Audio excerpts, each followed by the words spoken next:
اسمه محمد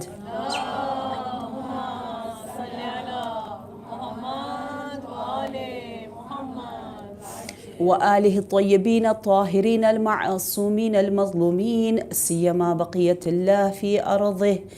اللهم صل وسلم وزد وبارك على صاحب الدعوة النبوية والصولة الحيدرية والعصمة الفاطمية والحلم الحسنية والشجاعة الحسينية والعبادة السجادية والمآثر الباقرية والآثار الجعفرية والعلوم الكاظمية والحجج الرضبية والجود التقوية والنقاوة النقبية والهيبة العسكرية والغيبة الإلهية.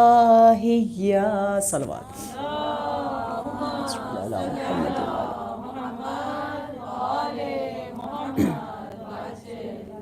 أما بعد، فقد قال الله تبارك وتعالى في القرآن المجيد والفرقان الحميد وقوله الحق وهو أصدق الصادقين: أعوذ بالله من الشيطان الرجيم، أفوض أمري إلى الله إن الله بصير بالعباد. صلوات. اللهم صل على محمد آل محمد وعجل فرجهم. ہماری زندگی کے لمحات، یہ عمر، یہ اوقات کتنی تیزی سے گزر جاتے ہیں. آج یوم تاسوعہ بھی آ گیا اور اربعین بھی آ جائے گا، اور آتے آتے ایک ایسا محرم بھی آئے گا، یقیناً آئے گا، جس میں ہم میں سے کوئی بھی نہیں ہوگا، کوئی بھی نہیں. آج سے نہ جانے کتنے سال پہلے یہاں کتنے لوگ ہوتے تھے، کہاں ہیں وہ سب؟ یہ وقت، یہ عمر، یہ زندگی بہت اہمیت، ارزش، اس کی قیمت، اس کی ویلیو بہت زیادہ ہے. اس کی مثال کبھی پانی کے ایک گلاس سے، ایک کپ سے دیا جاتا ہے کہ اگر آپ کو ایک گلاس پانی دیا جائے، یہ انسیہ جان مجھے دیتی ہیں، بہت شکریہ، اور کہا جائے کہ یہی ہے، اس کے علاوہ اس کو ریفل نہیں کیا جائے گا، اور اسی کے ساتھ آپ نے پوری زندگی گزارنا ہے، تو آپ کتنا سوچ سمجھ کے، بہت غور و فکر کے ساتھ، احتیاط کے ساتھ ان قطروں کو، اس زندگی کے نہایت اہم ذروں کی حفاظت کریں گے. یہ زندگی اس گلاس آف واٹر کی طرح ہے، اس لیے ہمیں کہا گیا مومن کنجوس نہیں ہوتا، سٹنجی نہیں ہوتا، بہت سخی ہوتا ہے.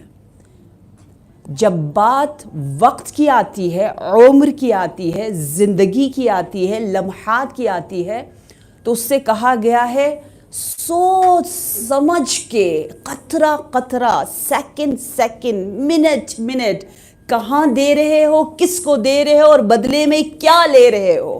کن الشح، شحیح الشح کہتے ہیں بہت زیادہ سٹنجی اور بخیل اور کنجوس ہونا، کہ اپنے وقت کے بارے میں بہت کنجوس رہو، کہ سوچو جو دے رہے ہو اس کے بدلے میں کیا مل رہا ہے. جب رخ اس انداز سے بارگاہ حسینی کی طرف آ جائے، جب آپ یہاں آؤ گے، آپ کا نہ صرف ہر لمحہ، بلکہ حدیث نے کہا کہ نفس المحموم لظلمنا تسبیح، آپ کا ایک ایک سانس لینا غم حسینی میں سبوح اور قدوس کے برابر ہے. اور ان سانسوں کی قیمت کووڈ-19 کے بعد ہمیں زیادہ اندازہ ہوا. میں تو ماہ ذیقات اور ذی الحج میں اتنی دعا کری تھی، یا رب کیا میں اس سال اجر رسالت دے سکوں گی؟ کیا میں زندہ رہوں گی؟ کیا یہ سانسیں ساتھ دیں گی؟ یہ سانس یہ نفس، یہ بریتھنگ، یہ ایک ایک لمحہ کتنا قیمتی ہے یا اللہ. کتنے آن سے، کتنی دعاؤں سے ہم نے ان سانسوں کو رکھا ہوا ہے. ہر کوئی دعا کرے نا، بار الہ اس بلا سے بچا. یہ بلا کیا کرتی؟ ان سانسوں کو لے دیتی ہے. جب یہ سانس چلے جاتے ہیں تو پھر تسبیح کا ثواب نہیں ملتا. لہٰذا یہ وقت، یہ لمحات، یہ زندگی نہایت قیمتی. یہ برٹش غلط کہتے ہیں کہ ٹائم از منی. نہیں، منی از نتھنگ، منی از آور نوکر. منی تو ہمارا خادم ہے. ٹائم، وقت، اوقات، لمحات پیسہ نہیں ہے، منی نہیں ہے، بلکہ کیا ہے؟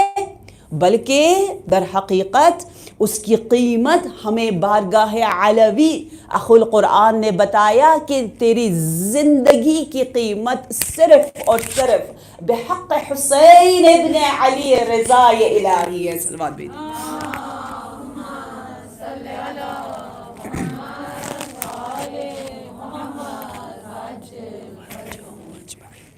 لہٰذا ہم نے بہت سوچ سمجھ کر اس مختصر سی زندگی کو گزارنا ہے، اس مختصر سے پانی کا استعمال کرنا ہے. اور یہ مجلسیں ہیں جہاں آ کر کبھی کبھی ریفل بھی ہو جاتا ہے. ایک لمحہ ایسا گزرتا ہے جہاں آپ کو 1000 سال کا آپ سفر طے کر لیتے ہو. بہت سے معجزات ہوتے ہیں الہی نظام میں. جہاں اس زندگی کا ہمیں خیال رکھنا ہے نا، اس کی قیمت کو ہم جانتے ہیں، وہاں ہم نے اپنے دل و دماغ کا بہت خیال رکھنا ہے.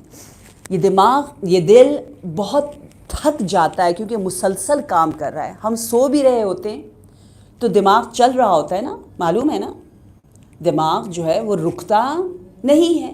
اس لیے جو میتھس میں بہت زیادہ کام کرنا چاہتے ہیں یا جو قرآن کی میمورائزیشن میں ایکسپرٹ ہوتے ہیں، ماہرین ہوتے ہیں، وہ کہتے ہیں رات کو سونے سے پہلے بہت سے لوگ یاد کرنے کے لیے، کچھ حفظ کرنے کے لیے رات کو سونے سے پہلے بتاتے ہیں، فیڈ کرتے ہیں اپنے مائنڈ کو. صبح اٹھتے ہی دوبارہ اسی کو پڑھتے ہیں. رات بھر وہ کام کر رہا ہوتا ہے اور یاد کر رہا ہوتا ہے. بہت آسان طریقہ ہے اور بہت آسانی سے چیزیں یاد ہو جاتی ہیں، حفظ ہو جاتی ہے کہ آخری کام، آخری جملہ یا آخری صفحہ جو آپ پڑھے وہی ہو جس کو آپ نے یاد کرنا ہے، اور پہلا وہی ہو جس کو آپ نے یاد رکھنا ہے. دوبارہ سے اسی کو پڑھ لیں کیونکہ رات بھر ذہن کام کر رہا ہے. ذہن مسلسل، ابھی آپ لوگوں کے ذہنوں میں نہ جانے کیا کیا گزر رہا ہے. ہر کوئی مصروف، مشغول، ادھر ادھر، کہاں کہاں چلے جاتے ہیں. کوئی پاکستان چلا گیا، کوئی دبئی چلا گیا، کوئی کربلا چلا گیا. کہاں نہیں جا رہے آپ لوگ، میں کیا جانتی ہوں. یہ اتنا مشغول ہے، یہ اتنا مصروف ہے، یہ اتنا ایکٹیو ہے، یہ اتنا فعال ہے، یہ تھک جاتا ہے. یہ تھک جاتا ہے. اس کو استراحت دے. آپ لوگ مجھے دیکھیں، جب آپ لوگ کسی اور کو دیکھ رہے ہوتے ہیں نا تو مجھے مزہ نہیں آتا. مجھے لگتا ہے میں اتنی اچھی نہیں ہوں اور پتہ نہیں مجلس کا وہ لطف نہیں آ رہا. ماشاءاللہ مومنات آتی جاتی رہیں گی اور آپ کی پوری توجہ بحق حسین ابن علی علیہ السلام مجلس حسین پر ہوگی. صلوات بھی.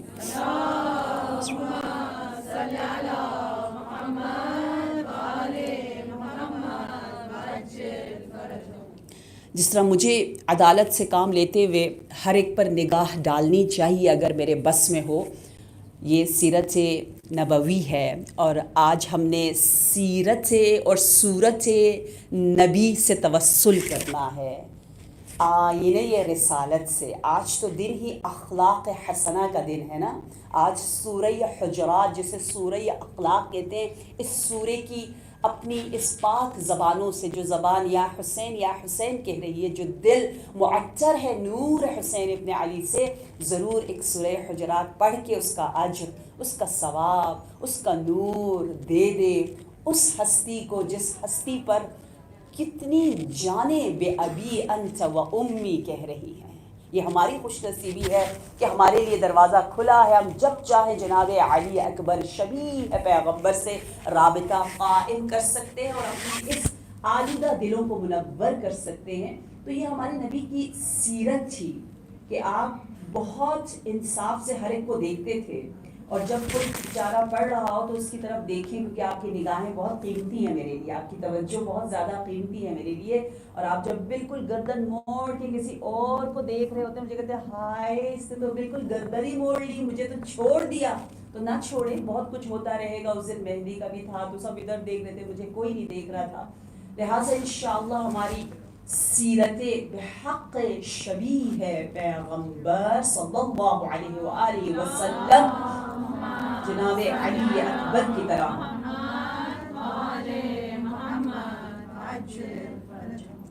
اور جہاں ہم نے اپنے ان اوقات لمحات کو پرسکون نفس مطمئنہ کے ساتھ گزارنا ہے، وہاں اپنے دل و دماغ کا بہت خیال رکھنا ہے. یہ دماغ، یہ دل اتنا بے چین مضطرب کیوں رہتا ہے؟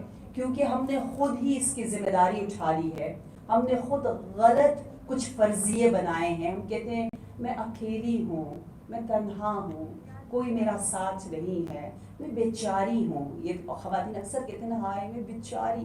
یا سیلف پٹی کا بڑا مزہ آتا ہے اپنے آپ کو سب سے بیچارہ دکھاتے ہوئے کہ جتنا ظلم مجھ پہ ہو رہا ہے یا خدا کسی پہ نہیں ہو رہا، کوئی مجھے نہیں سمجھ سکتا، میں تنہا، میں بے کس، میں بیچاری، میں سب سے زیادہ جہاد کر رہی ہوں، کوئی قدر نہیں کر رہا. یہ جو احساس تنہائی ہے، اور اس احساس تنہائی کی وجہ سے پورا بوجھ ہم خود اپنے دل و دماغ پر لیتے ہیں اور اس کو تھکا دیتے ہیں، اس کو الجھائے رکھتے ہیں، اور اس الجھانے کی وجہ سے ہم بالکل سٹریسفل اور ڈپریشن میں چلے جاتے ہیں. اس کا جواب آپ کو قرآن اتنے حسین انداز سے دے رہا ہے کہ کس نے کہا آپ اکیلے ہو، آپ تنہا ہو، آپ بیچارے ہو. یہ قرآنی دنیا میں جو زندگی بسر کرتے، جو حسینی بارگاہ سے متصل رہتے، ان کی فکر ایسی ہو ہی نہیں سکتی. کیونکہ قرآن نے اتنا حسین کہا کہ پروردگار عالم کے فرشتے جو اللہ کی مخلوق ہے، اینجلز، ملائکۃ اللہ، کس انداز سے پیار اپنائیت سے ہمیں کہہ رہے نحن اولیاءکم فی الدنیا وفی الآخرہ. بتائے ہم تمہارے دوست ہیں. نحن اولیاء، آپ کو پتہ ہے نا، من کنت مولا، مولا اولیاء. مولا کا ایک ترجمہ اہل سنت والے دوست کرتے ہیں نا، ترجمہ ایک ترجمہ دوست ہے، اس کے بہت سے معانی ہیں.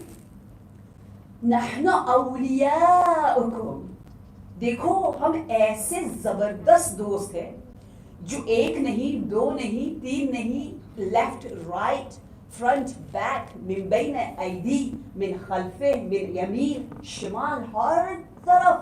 آپ اگر ایک شخص کو دیکھو کہ 70,000 یا لوگ پروٹوکول کے ساتھ، عزت کے ساتھ اس کو لے کر جا رہے ہیں، ہر ایک کی توجہ اس پر ہے، فوکل پوائنٹ وہ ہے، ہر کوئی اس کو دیکھ رہا ہے، اس کے ارد گرد طواف کر رہا ہے، اس کی خدمت کر رہا ہے. آپ اس کو دیکھ کر کہو گے کتنا خوش نصیب ہے. 70,000 خدمت کرنے والے اس واحد انسان کے لیے کتنے مزے میں ہے وہ. اور آپ جیسے عزاداروں کے لیے، آپ جیسے شبیہ پیغمبر کے عشق میں گھر سے قدم اٹھانے والوں کے ہر قدم پر 70,000 فرشتے قربان ہو رہے ہوتے. آپ مرکز توجہ ہے، ملائکۃ اللہ ہے. آپ نے اپنے آپ کو کیوں اتنا تنہا معمولی سمجھا ہے؟ ہر دن کل یوم عاشورہ، کیونکہ آپ ہر روز زیارت حقیقی عاشورہ کی تلاوت کرتی ہیں، ہمیشہ آپ ملائکہ کی جھرمٹ میں رہتی ہیں. اور کیا خوب وہ کہتے ہیں، بسم اللہ الرحمن الرحیم، والصافات صفا والزاجرات زجرا والتالیات ذکرا ان الہکم لواحد. یہ نعرہ ہے جو بلند کر رہے ہیں فرشتے کہ اے ہمارے دوستو، اے مومنو، قدم بڑھاؤ، ہم تمہارے ساتھ ہیں، تم نیکی کرو تو سرو. میں والصافات صفا، ہم صف بچھائے کھڑے ہیں تمہاری مدد کے لیے، تمہیں دعا کرنے کے لیے. والزاجرات زجرا، یعنی جب ہم خدا نخواستہ جب تنہائی کا احساس کرتے ہیں، اسی غلط تنہائی کے احساس کی وجہ سے کبھی خلوت میں کچھ گناہ کر دیتے ہیں نا، گناہ بھی ہو جاتا ہے ہم سے، کیونکہ ہم کہتے ہیں ہم اکیلے ہیں، کوئی بھی نہیں دیکھ رہا. یہ ہمیں کتنا تباہ کرتا ہے، ڈپریس بھی کر رہا ہے اور پھر گناہ کی طرف بھی لے کے جا رہا ہے. تو قرآن کیا کہہ رہا ہے؟ فرشتوں کی زبانی کہہ رہا ہے کہ ہم صف بستہ کھڑے ہیں، احساس تنہائی نہ کرو، اور ہماری معیت، ہماری ساتھی جو ہم تمہاری ہمراہی کر رہے، کہ ہمراہی عام دوستوں کی ہمراہی کی طرح نہیں ہے، اس کو ختم ہی نہیں ہونا، پھر دنیا وہ پھر آخرت چلتا رہے گا، ایسا چلتا رہے گا کہ ہم مر جائیں گے. یہ جو کرام الکاتبین ہے، یہ بارگاہ الہی میں جائیں گے اور کہیں گے بار الہ میں تو فلانی کے ساتھ تھا، راضیہ کے ساتھ تھا، راضیہ چلی گئی، اب ہم کیا کریں؟ نہ کوئی اچھائی ہے نہ کوئی برائی ہے لکھنے کو، اب ہم کیا کریں؟ اور یہ تو منیمم 2 ہے. ہاں اکثر جو مومنین کے ساتھ کہتے ہیں 10 سے 15 تو عام سے فرشتے رہتے ہی ہے. جب ہم روڈ کراس کر رہے ہوتے ہیں تو کہتے ہیں فرشتے ہمارے لیے ہماری حفاظت کر رہے ہوتے ہیں. ہم جیسے کہیں کچھ چیز اٹھا رہے ہو وہ فوراً ہمارے ساتھ آتے ہیں، ہماری مدد کرتے ہیں. اس لیے ڈیلی جس طرح ہمیں صحیفہ سجادیہ نے سکھایا ہے، ہم سلام کریں فرشتوں کو، احساس کریں ان کے حضور کو، فیل کریں، ان پر درود بھیجیں. تو جب ہم اچھے کام کر رہے ہوتے ہیں وہ ہمارے ساتھ ساتھ ہوتے ہیں، اور جب ہم مر جاتے ہیں تو بارگاہ الہی سے پوچھتے ہیں بار الہ ہم کیا کریں، کہاں جائیں، اب ہماری ڈیوٹی کیا ہے؟ تو پتہ ہے کیا کہا جائے گا؟ کہا جائے گا جاؤ اس کی قبر پر، قیامت تک اس کے لیے استغفار کرتے رہو، اس کے لیے قرآن پڑھتے رہو، اس کے لیے سبوح قدوسن کا ذکر کرتے رہو. آپ سوچیں ہم تو اتنے پیسے دیتے ہیں لوگوں کو، نماز استجاری پڑھاتے ہیں کہ آؤ ہمارے مرحوم کے لیے کچھ پڑھ لو، یا ہم مر جائیں گے ہمارے بعد یہ کر لو، اور وہ نہ جانے کس دل کے ساتھ ہمارے لیے پڑھتا ہے، کیا کرتا ہے. لیکن کیا کہنا ہے فرشتوں کا جنہوں نے ہمارا ساتھ چھوڑنا ہی نہیں ہے. عالم برزخ کے بعد جب عالم قیامت ہوگا تو کیا کہیں گے؟ پورا وہ گروہ ہوگا، لشکر ہے، 1 2 3 4 کی بات نہیں، یقولون وہ کہیں گے سلام علیکم. اتنا پیارا ان کا سلام ہوگا، سچا سلام ہوگا، اور آپ کو بڑے پیسفلی ریسپیکٹفلی جو ہے وہ جنت کی جانب داخل ہونے کا جو ہے وہ حکم دیں گے. یہ وہ فرشتے ہیں جو ہمیں سکون دے رہے ہیں، ہمارا خیال رکھ رہے ہیں، ہمیں احساس تنہائی سے دور کر رہے ہیں. لہٰذا کبھی یہ نہ کہیں کہ ہم تنہا ہیں اور پورا بوجھ خود ہی لے لیں. کبھی کبھی ہمارے ذہن پر بعض باتیں سوار ہوتی ہیں. میں ایک آپ کو طریقہ بتاتی ہوں کہ آپ دیکھیں کہ آپ کا صحیح معبود کون ہے. ہم کہتے ہیں لا الہ الا اللہ، no one can attract me but اللہ. ہم کہتے ہیں کہ کوئی میری توجہ کو اپنی طرف نہیں لے جا سکتا، الہ نہیں ہے، کوئی میرے دل میں نہیں بس سکتا، لیکن مگر صرف اللہ کے، الا اللہ. یہی مطلب ہے نا لا الہ، کوئی نہیں، کوئی میرا وقت نہیں لے سکتا، کوئی میری طاقت نہیں لے سکتا، کوئی میری جوانی نہیں لے سکتا، کوئی مجھے اپنی طرف جذب نہیں کر سکتا، بٹ مگر خدا کے. اچھا اگر ایسا ہی ہے تو ذرا مجھے بتائیے اکثر ہمارے ذہن پر کیا سوار ہوتا ہے؟ سونے سے پہلے ہم کیا سوچ رہے ہوتے ہیں وہ بتاتا ہے کہ ہمارا الہ معبود پریکٹیکلی کون ہے. لسانی تو ہم کہتے ہیں انشاءاللہ کہ پریکٹیکلی بھی ہم کہتے ہیں، عملی طور پر بھی ہم کہتے ہیں کہ لا الہ الا اللہ، اللہ کے علاوہ کوئی معبود نہیں. لیکن جو چیز آپ کو کیپچر کیے ہوئے ہے، آپ پر پورا تسخیر ہے، جس کا آپ نماز میں چاہتے ہیں وہ سوچ نہ آئے لیکن وہ سوچ آ جاتی ہے. آپ سونے سے پہلے چاہتے ہیں وہ دفع ہو جائے، چلا جائے، آپ آزاد ہو جائے، لیکن آپ آزاد نہیں ہوتے. کون سی چیز ہے جس کو آپ سب سے زیادہ، جس کے بارے میں آپ کیئر کرتے ہو، بہت خیال ہے آپ کو، فکر ہے آپ کی، اگر یہ چھن گیا تو کیا ہوگا، کیا ہوگا، کیا ہوگا؟ جس چیز کے چھننے کا سب سے زیادہ خوف ہے وہی پریکٹیکلی ہمارا معبود ہے. جس چیز کا خیال سب سے زیادہ ذہن پر سوار رہتا ہے، سونے سے پہلے بھی، نماز میں بھی، جاگتے ہی، جو ہماری جان نہیں چھوڑتا، وہی ہمارے ساتھ ہے نا، اسی کے ساتھ ہم جی رہے ہیں نا، وہ ہمارے ساتھ اتنا متصل ہو گیا. کیا ہے وہ جس کے مل جانے سے آپ بہت خوش ہو جاتے ہو، جس کے چھن جانے سے آپ بالکل آپے سے باہر ہو جاتے ہو؟ وہی چیز حقیقتاً آپ کے ساتھ ساتھ ہے. اس لیے دیکھنا یہ ہوگا، ہو سکتا ہے کوئی چیز ہو، کوئی آئٹم ہو، کوئی انسان ہو، لوگوں کی نظریں ہوں، لوگ کیا کہیں گے، کبھی ہمیں کل کر دیتا ہے، ہمیں مار دیتا ہے. تو لوگ ہو گئے ہمارے معبود کہ جہاں وہ جا رہے ہیں ہم وہیں چلے جاتے ہیں، خود بخود ہم ان کو فالو کرتے اکثریت کی طرف جاتے، جبکہ قرآن نے کہا اکثرهم لا یعقلون، اکثرهم لا یتفکرون، اکثرهم الجاہلون. لیکن ہمیں اکثریت پسند ہے، جہاں سب جا رہے ہیں، سب کیا کہہ رہے ہیں، سب کیسا کہہ رہے ہیں، وہیں جا رہے ہوتے ہیں. اب ہم نے کیونکہ اپنے فکر کو الجھائے رکھا ان چیزوں کی طرف سے، اس لیے کوئی اگر ہمارا دل توڑتا ہے تو ہم کہتے ہیں ہم نے بدلہ لینا ہے، ہم اس کو یاد رکھتے ہیں نا، یاد بھولتے نہیں ہیں، بڑا مشکل ہوتا ہے اس کو بھولے، بھول جاؤ. نہیں، اتنا میری بہت جسارت کی ہے، مجھے ذلیل کیا ہے سب کے سامنے، مجھ پہ تہمت لگائی ہے ایسی کی تیسی، اتنا بڑا حادثہ ہوا، میں کیسے بھولوں؟ یہ بھولنے والی چیز ہے، میں نہیں بھول سکتی، میں نے اس کو یاد رکھنا ہے، میں نے حساب و کتاب لینا ہے، میں نے یہ کرنا ہے، میں نے وہ کرنا ہے. سب بوجھ آپ نے اپنے اوپر خود لے لیا نا، خود لیا. بھولنا آسان نہیں ہے، میں نہیں بھول سکتی، میں کیسے بھولوں، کیسے معاف کروں، کیسے. اس کا جواب پھر ہمارے یہ دوست ہمیں دے رہے ہیں. قرآن مجید کی آواز بلند ہو گئی، رب ذوالجلال نے کہہ دیا کہ اے میرے بندو، کیوں اس فکر میں اپنے آپ کو مارے جا رہے ہو کہ میرا کیا ہوگا، میں نے انتقام لینا ہے، میں نے یاد رکھنا ہے، اگر میں نے بھلا دیا تو کیسے، کون بدلہ لے گا؟ رب کہہ رہا ہے میں ہوں نا، میں حساب لوں گا، کتاب لوں گا، میرے فرشتے ہیں، انا لہو لکاتبون، وہ لکھ رہے ہیں، لہو معقبات، وہ مسلسل محافظ ہیں دوسروں کے اعمال کی بھی، وہ بدلہ لینے والے، ان پر چھوڑ دو، بہترین بدلہ لیا جائے گا. تمہیں لگ رہا ہے کہ وہ شخص راضی ہے، خوش ہے، جس نے آپ کے ساتھ بے انصافی کی ہے، لیکن وہ راضی اور خوش اور مطمئن نہیں ہوتا، وہ اسی ظاہری نعمتوں میں اللہ اس کو گرفتار کر دیتا ہے. لہٰذا یہ فکر، یہ سوچ کہ رب کی جانب سے ایک حسین انتظام ہے، یہ انسان کو پرسکون بنا دیتا ہے. یہ وہ رضا، یہ وہ سیٹسفیکشن، یہ اللہ کے تمام احکامات پر راضی رہنا انسان کے لیے اتنا مفید ہے جس کا انسان تصور بھی نہیں کر سکتا. صلوات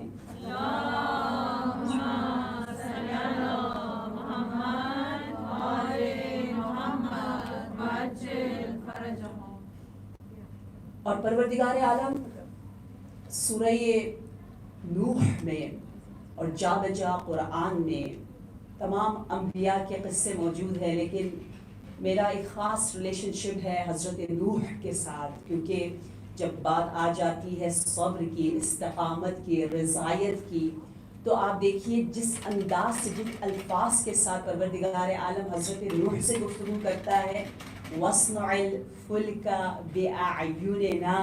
آپ یہ الفاظ تو دیکھیے، کیوں احساس غربت و تنہائی کرتے ہو، کیوں اپنے آپ کو بیچارہ کہتے ہو؟ بناؤ نا وہ فلک، وہ کشتی، اس خشک اور بے آب علاقے میں نہ جانے کتنے سال، کہتے ہیں پتہ نہیں 70 سال، کتنے سال تک آپ اس کو بناتے رہے.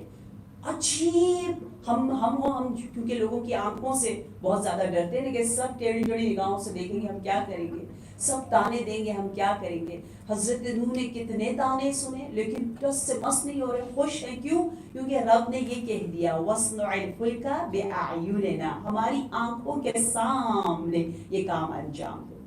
ایک اور بہت پیاری حدیث قدسی ہے جس میں پروردگار عالم ہمیں اسی انداز سے تسلی دے رہا ہے کہ بِعَيْنِي مَا يَتَحَمَّلُونَ مِنْ أَجْلِي. اے لوگوں، جب بھی تم کچھ بھی صبر و تحمل کے ساتھ برداشت کرتے ہو اور اس کا جواب خود نہیں دیتے ہو، مجھ پہ چھوڑ دیتے ہو، بِعَيْنِي، تم میری آنکھوں کے سامنے ہو، میں تمہیں دیکھ رہا ہوں، تم تنہا نہیں ہو، تو میں ہوں، میرے فرشتے ہیں. اور آپ یقین کیجئے کہ سید الشہداء، شاہ شہیدان نے، ابا عبداللہ الحسین علیہ السلام،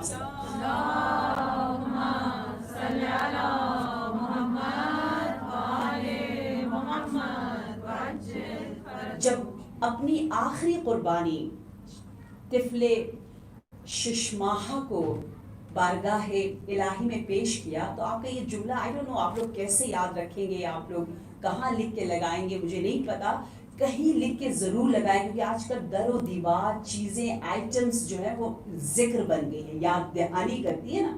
اسی لیے جو لوگ ایڈورٹیزمنٹ میں ہیں وہ چاہتے ہیں آپ ان کے پروڈکٹس کو یاد رکھیں، آپ کے ذہن سے نکلے ہی نہ، ہمیشہ وہ تصویر، وہ آواز، وہ پکچر، وہ آئٹم آپ کے دماغ میں گھومتا رہے. اس لیے وہ بار بار بار بار بار بار جگہ جگہ دیوار دیکھیں، یہ کپڑے دیکھ لیں، جوتے دیکھ لیں، آئی ڈونٹ نو اسٹیکرز دیکھ لیں، گاڑی، جہاں پر بھی جو جگہ ملے وہ لگاتے، جہاں آپ کی آنکھ پڑے. آپ کی آنکھ پہ بہت قیمتی ہے، دے دو دے دو ہمیں دے دو، یہ دیکھ لو یہ دیکھ لو، آؤ آؤ ہمارا خریدار بن جاؤ، خریدو ہماری چیزیں، یا ہمارے نوکر بن جاؤ، ہمارے چیزوں کو لے کر ہمیں امیر بنا لو. ہماری آنکھیں بہت قیمتی ہیں، اس لیے اپنی آنکھوں کو کچھ آیات و احادیث جہاں آپ کی نظریں زیادہ پڑتی ہیں گھر میں ضرور لکھ کے لگائیں کہ میرے آقا نے جناب علی اصغر مظلوم کی شہادت پر یہ جملہ بولا. آپ نے کیا کہا شہادت کے بعد؟ آپ نے فرمایا، کیا فرمایا؟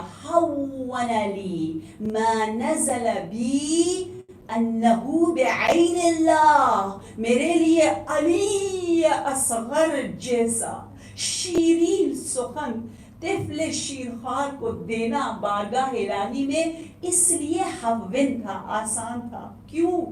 کیونکہ یہ سب کچھ اللہ کے سامنے ہو رہا ہے، اللہ دیکھ رہا ہے. یہ بہت بڑی نعمت ہے، ہمیں نہیں سمجھ میں آتا. ہم یہ بچپن سے سنتے چلے آ رہے ہیں، ہم کہتے ہیں ان اللہ مع الصابرین، it's nothing, it's not a big deal, you know, ان اللہ یحب الصابرین.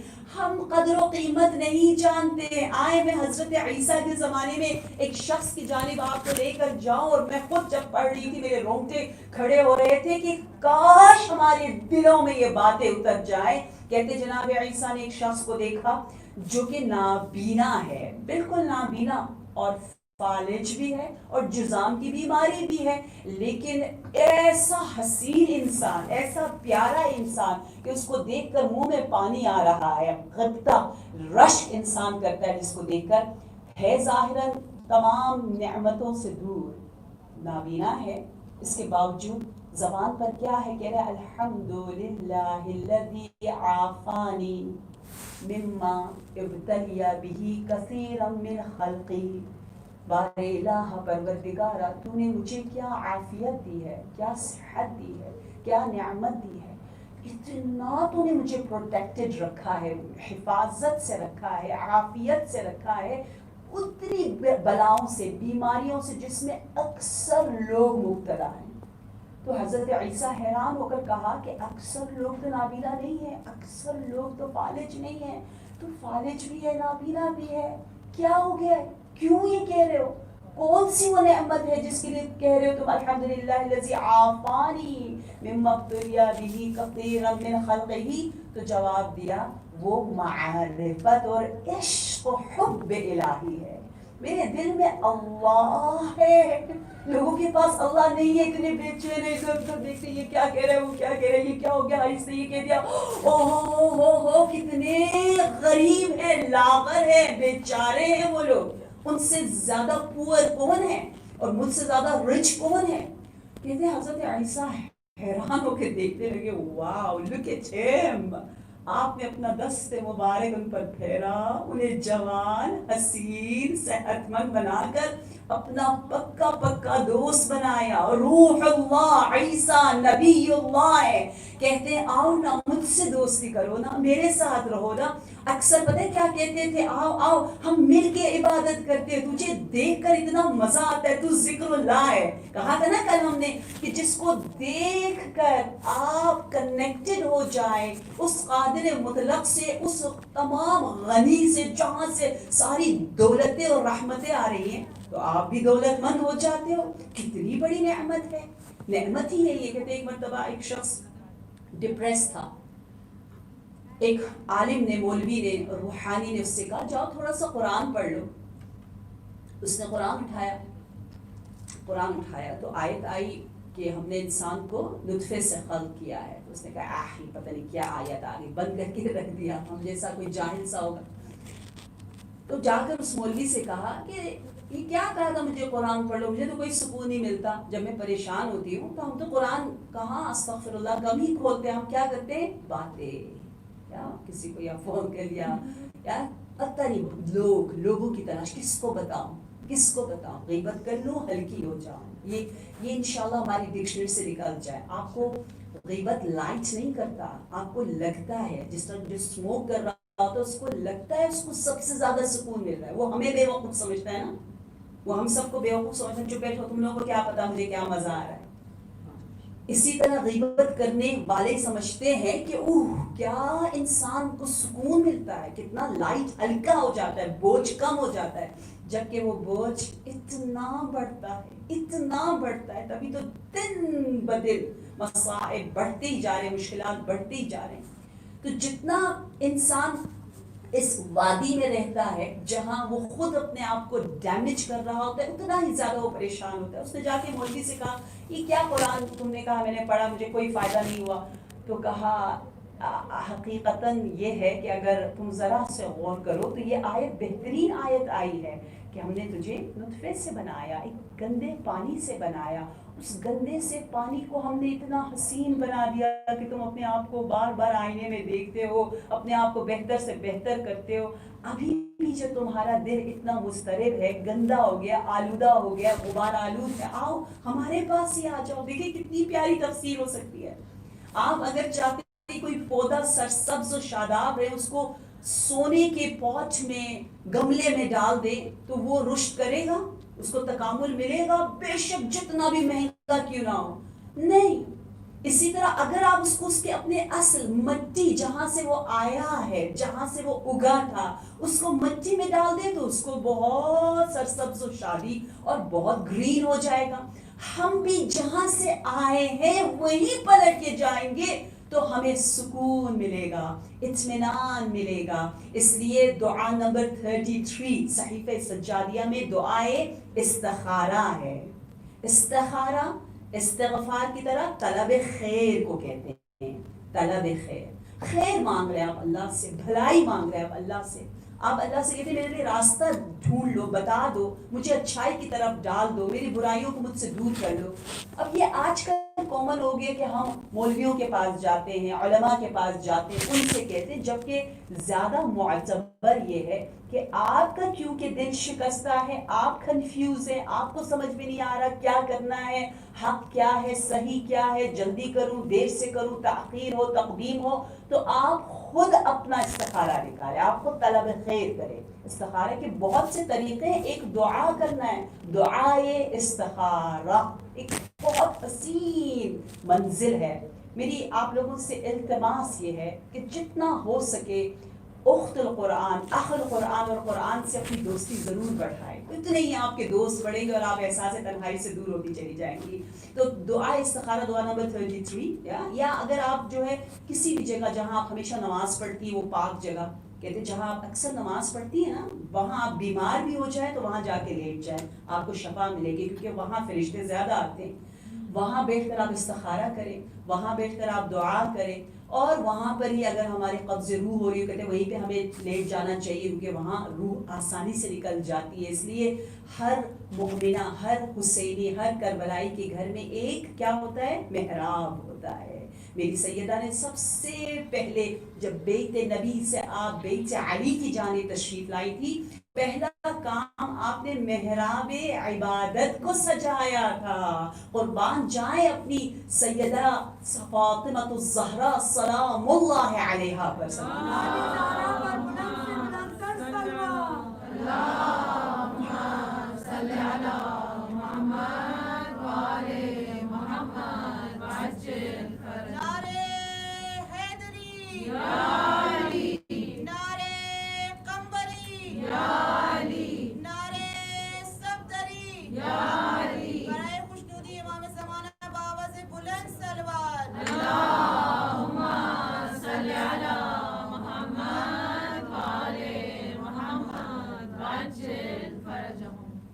لہٰذا یا آپ دعا نمبر 33 کے ذریعے طلب استخارہ کرو گے، یا آپ 2 رکعت نماز پڑھو گے اور نماز کے بعد جو آپ کے ذہن میں بات آ جائے وہی کام آپ انجام دیں. یہ مستند معتبر روایات کے مطابق ہے استخارہ طلب کرنے کا.